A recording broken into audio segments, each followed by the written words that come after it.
money in politics, not as much of a problem compared to small dollar donors, according to one of the most ridiculous op-eds I've read in the New York Times, written by a journalism professor named Thomas Edsel. He is a professor over at Columbia University. And initially his piece was titled, "Small Donors Are a Big Problem." But he later, or at least the Times later changed it to, "For $200, a person can fuel the decline of our major parties." Well, when you have that title, I say, where do I sign up?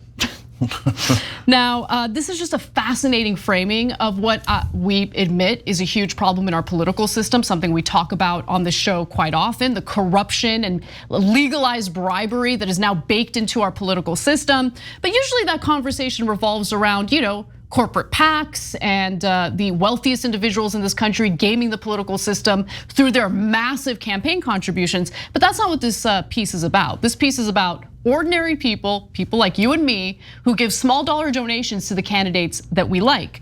Now, he begins the piece with this hot take. One of the most important developments driving political polarization over the past 2 decades is the growth in small dollar contributions. Increasing the share of campaign pledges from modest donors has long been a goal of campaign finance reformers, but it turns out that small donors hold far more ideologically extreme views than those of the average voter. Now, could that be a response to corporate corruption of our politicians? Yeah. Could it be?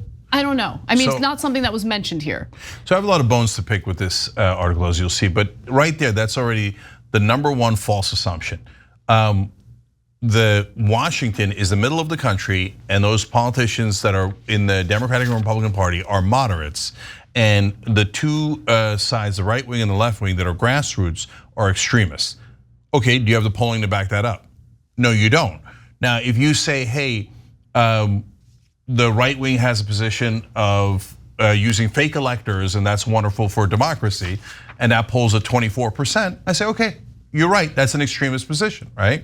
Or they did tax, under Trump, they did tax cuts for the rich, extremist position, polls around 20%, right? But wait a minute, in the same article, he says Bernie Sanders and progressives are equally extremist, but never proves it, just assumes it. But wait a minute, Bernie Sanders believes in paid family leave, that polls at 84%. And the moderates that they say we should get back to in Washington are against paid family leave. Their corporate sponsors don't want it. That's why they all go, oh, there's nothing we can do and we can't pass something that 84% of Americans want. Well, that's an extremist position. It's a deeply unpopular position that you were just assuming is super popular. No, Cenk, and I can give you a dozen more examples like that. I think you're misunderstanding the argument that he's making here, right? So pharmaceutical companies succeeding in preventing our federal government from negotiating drug prices on behalf of the Medicare system, which, by the way, is incredibly popular policy, not radical, not extreme. No, that's right. Those views are not radical or extreme. The inability to negotiate drug prices in a capitalist society that is supposed to allow for, the free market and allow for those kinds of negotiations to take place. We're not talking about cost controls or price controls. We're literally talking about the ability of the Medicare system to simply negotiate drug prices. It's the most anti-capitalist position you could possibly have. The right wing in that case hated just as much as the left wing does. The whole country hates that position. It is an incredibly extreme position to say that drug companies should be able to dictate their own prices. But yet Thomas Edsel, the New York Times, and a bunch of professors all go like, what a moderate, wonderful thing to do. Now, I didn't say that particular position. I'm just saying what moderates in Washington say is the correct position, the objective position, the moderate centrist position. No, it isn't. You're all lying. They're extremist corporate positions, and you never clarify that. Okay, so something that I want to really emphasize here, I'm skipping ahead a little bit, but it's important to keep this in mind.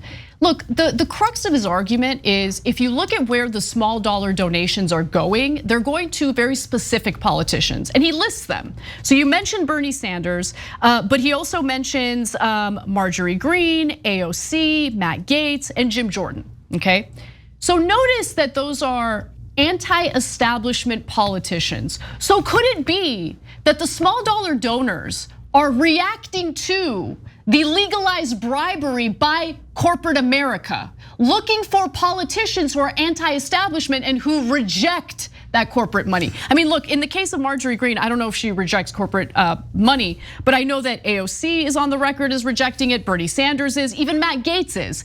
That is something that is popular with ordinary American voters who are sick of the corrupt system and what it entails policy-wise. So Anna, that's a brilliant point, and I'll add one thing on top of that, which is the other reason why grassroots gives to these fighters for their own side is because they don't need to give to establishment candidates. The establishment candidates are already getting millions of dollars in bribes from corporations like Pfizer and ExxonMobil and JP Morgan Chase. Why would you give your hard-earned money to some corporate ghoul who's already getting millions from the top bankers in the country? That would be a highly irrational thing to do. But these guys at the New York Times are like, tut, tut, tut, you real voters, you're ruining our democracy. We had this whole thing figured out. And then of course, the second assumption, which Anna will get to in all these quotes, is the parties are great. And these real voters are destroying our beloved parties. Who said the parties are great? Like, why do you assume the parties are great?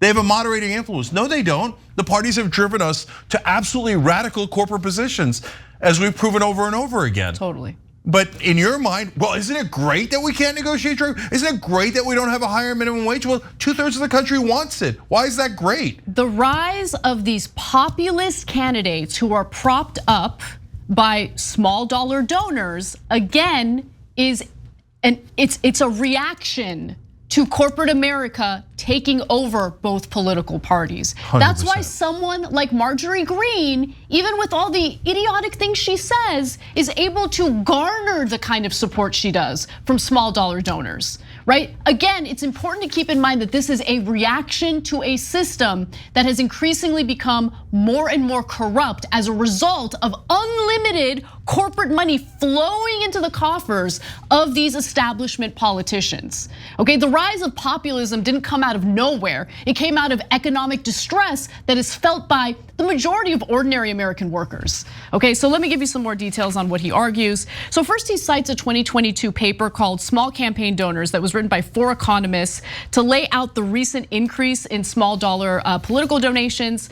Economist Laurent Bouton and his colleagues found that the total number of individual donations grew from 5.2 million in 2006 to 195 million in 2020. Over the same period, the average size of contributions fell from $292.10 to $59.70. But according to Edsel and his sources, this is apparently a very bad thing. That sounds amazing.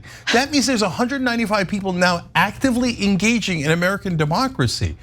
And before they were not engaged, now they are. They're literally they're desperate to make a difference because they realize, oh, the only thing that politicians listen to is money, and they got involved. And they're like, and the New York Times is like, somebody should put an end to that. The elites, of course, should be ruling, not this riffraff getting involved in politics. Imagine, again, the initial headline for this piece was, small donors are a big problem. Imagine existing in this political system and seeing how many billions of dollars at this point get funneled into campaigns. And you sit back and you think to yourself, the real problem isn't the corporations that are buying off our politicians. It's the small donors, it's the ordinary people. Yeah, and so another deception in the piece is they then start talking about the big donors that give to dark money groups like super PACs, etc. And then they conflate them with the small dollar donors and they go, well, it's the same problem. No, not same problem. Exact opposite problem. One is completely unaccountable. We don't even know who they are. Yeah. And they're buying off our politicians. We can't even tell how much money they give to them. And Sheldon Adelson gave $100 million to Trump twice. And then you're conflating that to the guy who gave $60 and is finally getting involved in American politics because he can't stand the corporate corruption of your buddies in Washington. The elites and the establishment are disgusting. So let me get to that because I want you to actually know exactly what the argument is. Let's go to graphic 7 here. So he does mention the big money, right? And the dark money. Political parties have been steadily losing the power to shape the election process to super PACs, independent expenditure organizations, and individual donors. This shift has proved in turn to be a major factor in driving polarization. So far, so good. As the newly ascendant sources of campaign contributions push politicians to extremes on the left and on the right, but he appears to think that the massive corporate donations actually have a more positive effect on our political system. Oh, what a surprise. And on political parties, as opposed to the small dollar donors. By extension, he assumes the American people, right, are having a negative impact on driving the polarization of these parties. He writes that Michael J. Barber, a political scientist at Brigham Young, argued in a 2016 paper that higher individual contributions lead to the selection of more polarized legislators, while higher limits on contributions from political action committees lead to the selection of more moderate legislators. They're just, look, they don't know that they're lying, to be fair to them. They're all in this bubble, they're in a group think, and I swear to God, even these professors and economists, and Thomas Edison's been writing for the New York Times for approximately 200 years, okay? They've never once heard the argument inside their dumb little bubble that, hey, maybe the corporate politicians in Washington aren't moderate. Maybe if you looked at the polling on the issues, you would realize that they're actually extremists and that the American people do not agree with them. And just because you called them moderate doesn't make them moderate. Read a goddamn poll if you're gonna be a reporter or a professor. But they won't under penalty of law, they won't do it. Because they're so biased that they take their bias and go, this is the objective position. And if anyone disagrees with my bias, they are by definition not objective. What a magic trick. It's an amazing magic trick. In 2020, there was $1 billion in dark money spent on campaigns, 1 billion. But the problem is small dollar donors. But the problem is you gave $60 to Nina Turner. Okay, I mean, you guys are a joke and you don't realize you're a joke. Okay, last thing is ironically the part that he got right, but almost accidentally. He says in one part of the article, he's like, well, you know what they did find though is curiously, the GOP politicians in Washington, the ones that he's been praising the whole time, are more economically conservative than even their voters. That's not surprising at all. Economically, the Republican voters are actually pretty progressive. Look at the polling, look at the polling. You know, 76% of Americans want to raise taxes on the rich. You ever hear that in mainstream media? Never, never, never, right? So, but in reality, Republicans voters agree with Democratic voters. They have too much money, too much power, and they're obviously manipulating the politicians to gain further unfair advantages, right? And then the second thing, and the studies surprisingly found out that the Democratic politicians engage in cultural wars more than Democratic voters want. Also not surprising. I love it so much. I love it so much. Maybe get out of that stuffy, I don't know, professor's lounge and talk to normal people. And why do they do that? Take a good hard look at what's going on outside of your ivory tower for a minute. And Thomas, why do you think they do that, okay? They do that because the GOP politicians get paid by the donors to push economically conservative things like tax cuts for the rich and for corporations.